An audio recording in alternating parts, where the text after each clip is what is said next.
कहते हैं दुनिया झुकाने वाला चाहिए झुकने को तो हर कोई झुक जाता है। ऐसा ही कुछ भारत ने कर दिया है, क्योंकि चीन को मात देने के लिए भारत ने एक ऐसी रणनीति बनाई है जिससे कि चीन खुद भारत के जाल में फंस जाएगा और उसके करोड़ों के व्यापार की बादशाहत भी खतरे में पड़ जाएगा। जी हां दोस्तों, यकीन मानिए, भारत को एक ऐसा कीमती पत्थर का खजाना मिल गया है जो कि छोटे से छोटे इलेक्ट्रॉनिक उपकरण से लेकर बड़ी से बड़ी मशीनों तक में आज की युग का पेट्रोल और डीजल बन गया है। अब समझदार को इशारा ही काफी होता है और आप समझ गए होंगे कि वह पत्थर और कोई नहीं बल्कि लिथियम है, जिसे दुनिया सफेद सोना के नाम से भी जानती है।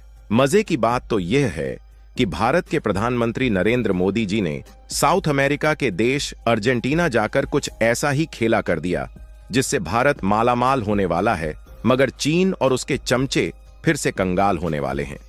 दरअसल भारत के प्रधानमंत्री अभी हाल ही में साउथ अमेरिका के ब्राजील देश में ब्रिक्स समिट को अटेंड करने के लिए गए थे और एक तीर से दो निशाना लगाते हुए उन्होंने विश्व के सबसे प्रमुख लिथियम भंडार वाले देश अर्जेंटीना का भी दौरा कर लिया, जिससे Bharat electric vehicle, mobile, computer और अन्य इलेक्ट्रॉनिक उपकरणों के निर्माण में लगने वाला लिथियम अब आसानी से मिल सकता है। पूरी खबर के एनालिसिस को समझते हैं, मगर उससे पहले वीडियो को लाइक और चैनल को सब्सक्राइब जरूर कर दें, क्योंकि आपके लिए तो 1 सेकंड का काम है, मगर इससे हमें बहुत बड़ा मोटिवेशन मिलता है। दोस्तों, भारत अपनी ऊर्जा आवश्यकताओं को पूरा करने के लिए लिथियम जैसे महत्वपूर्ण खनिजों के लिए दूसरे देशों पर निर्भर रहता है और भारत की इसी कमजोरी को ठीक करने के लिए और भारत को लिथियम इंडस्ट्री का सुपर पावर बनाने के लिए अर्जेंटीना जैसे मिनरल रिच कंट्री से बात शुरू कर दी गई है। सबसे बड़ी बात तो यह है कि अर्जेंटीना लिथियम ट्रायंगल के उन 3 देशों में आता है जिनमें बोलिविया और चिली जैसे देश हैं, क्योंकि इनके पास सफेद सोना यानी कि लिथियम का एक बहुत बड़ा भंडार है। दरअसल लिथियम को सफेद सोना इसलिए कहा जाता है क्योंकि लिथियम की डिमांड दिन प्रतिदिन बढ़ती जा रही है और दूसरी तरफ लिथियम कुछ चुनिंदा देशों में ही पाया जाता है। फिलहाल इस रणनीति से तो ऐसा लग रहा है कि भारत की लिथियम समस्या जल्द ही समाप्त होने वाली है।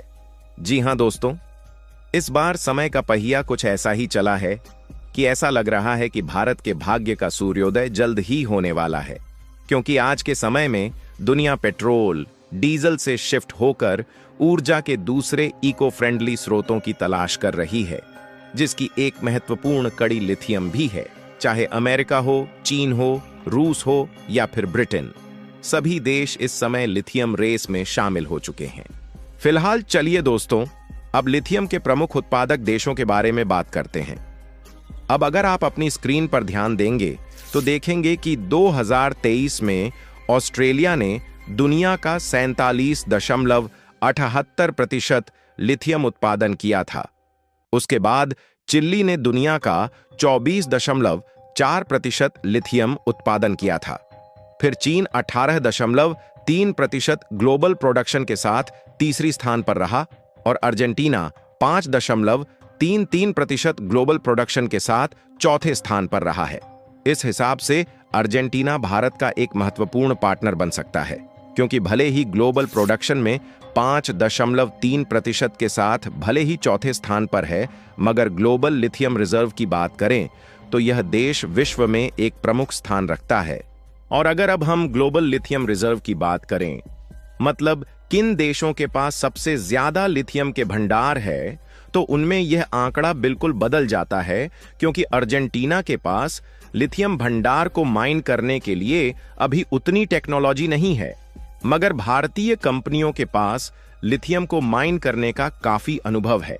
अब जरा इन आंकड़ों पर गौर कीजिए, जिसमें आप देख सकते हैं कि Chile 9,300 metric ton lithium reserve के साथ पहले नंबर पर है, जबकि दूसरे नंबर पर ऑस्ट्रेलिया 7,000 मैट्रिक टन के साथ बना हुआ और तीसरे नंबर पर अर्जेंटीना 4,000 मैट्रिक टन के साथ है और चौथे नंबर पर 3,000 मैट्रिक टन के साथ चीन है।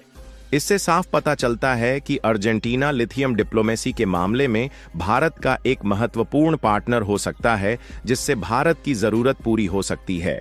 लिथियम बैटरी का भविष्य बहुत ही उज्जवल होने वाला है। क्योंकि लिथियम की मांग दिन प्रतिदिन बढ़ती जा रही है। ऐसा इसलिए क्योंकि लिथियम की मांग 2025 तक 1,50,00,000 टन लिथियम कार्बोनेट समतुल्य के होने वाला है, और तो और 2030 तक 3 करोड़ टन से अधिक पहुंचने का अनुमान है। वहीं अगर 2021 के आंकड़े पर नजर डाले तो 5,40,000 टन लिथियम का उत्पादन किया गया। इस हिसाब से आप देख सकते हैं कि लिथियम उत्पादन 2025 तक 3 गुना और 2030 तक लगभग 6 गुना तक बढ़ सकता है। इस प्रकार हम कह सकते हैं कि लिथियम बैटरी में निवेश एक सुरक्षित निवेश के रूप में देखा जा सकता है। भारत और अर्जेंटीना के दोनों शीर्ष नेताओं ने ट्रेड, सिक्योरिटी, एग्रीकल्चर, मिनरल्स और स्पेस समेत कई अलग अलग पहलुओं पर चर्चा की, जिससे दोनों देशों के आपसी संबंध और भी ज्यादा मजबूत हो सके। इसके साथ ही भारत चुपके से अर्जेंटीना के साथ मिलिट्री आर्म्स की डील भी कर रहा है, जिसमें भारत अर्जेंटीना को गोला बारूद और हथियार एक्सपोर्ट करेगा। इसके अलावा पिछले साल ही भारत ने अर्जेंटीना के साथ 200 करोड़ की lithium exploration and development deal भी साइन की थी, जिसमें भारत अर्जेंटीना के 5 लिथियम रिजर्व को खरीदने की तैयारी भी कर रहा था। यह समझौता इसलिए महत्वपूर्ण था क्योंकि भारत चाइनीज लिथियम से अपनी निर्भरता कम करना चाहता है और ड्रैगन के दांत खट्टे करना चाहता है। अब अगर हम भारत और अर्जेंटीना के बीच होने वाले व्यापार पर नजर डालें तो देखेंगे कि अर्जेंटीना भारत का चौथा सबसे बड़ा ट्रेड पार्टनर है, क्योंकि भारत और अर्जेंटीना के बीच करीब 53,000 करोड़ का ट्रेड होता है। इस व्यापार में भारत अर्जेंटीना को पेट्रोलियम तेल, agriculture chemical, pharmaceutical product, automobile product और अन्य कई जरूरी सामान भारत से इंपोर्ट करता है। वही अर्जेंटीना भारत को खाने वाला तेल, लेदर प्रोडक्ट और अनाज एक्सपोर्ट करता है। इससे हम कह सकते हैं कि दोनों देशों के बीच एक मजबूत ट्रेड रिलेशनशिप है और भारत अर्जेंटीना बायलैटरल ट्रेड में तेजी से वृद्धि आई है। अब आइए समझते हैं कि लिथियम में ऐसा क्या है जिससे पूरी दुनिया इसके पीछे पागल हो गई है। देखिए, क्रूड ऑयल और नेचुरल गैस कुछ समय बाद पूरी तरह से खत्म हो जाएंगे। इसके बाद हमें दूसरे एनर्जी सोर्सेस की ओर जाना पड़ेगा। इसी कड़ी में लिथियम का नाम भी आता है, जो कि एक सस्टेनेबल एनर्जी सोर्स होने के साथ साथ इको फ्रेंडली भी है। इसके अलावा पृथ्वी पर लिथियम के भंडार 88 मिलियन टन है, मगर केवल 22 मिलियन टन लिथियम ही आर्थिक रूप से उपयोगी है। यह तो बात हुई कि लिथियम पृथ्वी में कितनी मात्रा में पाया जाता है, मगर लिथियम के उपयोग को जानकर आप हैरान ही हो जाएंगे, क्योंकि लिथियम का उपयोग लिथियम आयन बैटरी बनाने में ही नहीं, बल्कि सिरामिक, लुब्रिकेंट, मेडिसिन और अन्य इंडस्ट्रियल सेक्टर में किया जाता है। अब आप समझ गए होंगे कि भारत ग्लोबल ट्रेड के लिथियम आयन बैटरी के सेक्टर में अपनी पहुंच बनाना चाहता है और चीन से अपनी निर्भरता कम करना चाहता है। ऐसा इसलिए है क्योंकि चीन एक ऐसा देश है जो मौका पड़ने पर भारत को तुरंत धोखा दे सकता है। इसके अलावा जम्मू कश्मीर में मिले लिथियम रिजर्व पर भी भारत को तेजी से काम करना चाहिए, जिससे भारत लिथियम सेक्टर के मामले में आत्मनिर्भर हो सके और उसे अन्य देशों से आयात न करना पड़े। इसके साथ साथ भारत को अलग अलग जगह पर और ज्यादा जियोलॉजिकल सर्वे करना चाहिए, जिससे हमें अन्य जगहों पर लिथियम डिपॉजिट एक्सप्लोरेशन कर सके। तभी भारत इस तेजी से बदलती दुनिया में खुद को एक ग्लोबल लिथियम आयन बैटरी के एक्सपोर्टर के रूप में एस्टैब्लिश कर पाएगा। अब आपका इस मुद्दे पर क्या ख्याल है और आपके अनुसार भारत को और कौन से कदम उठाने चाहिए जिससे भारत लिथियम मार्केट को कैप्चर कर सके? अपने विचार कमेंट बॉक्स में जरूर बताएं और इस वीडियो को अपने मित्रों तक शेयर जरूर करें ताकि उन्हें भी जानकारी मिल सके। इसके अलावा इसी तरह के और भी नॉलेजेबल वीडियो देखने के लिए चैनल को सब्सक्राइब करके बेल आइकन को ऑल पर जरूर सेलेक्ट करें। जय श्री राम।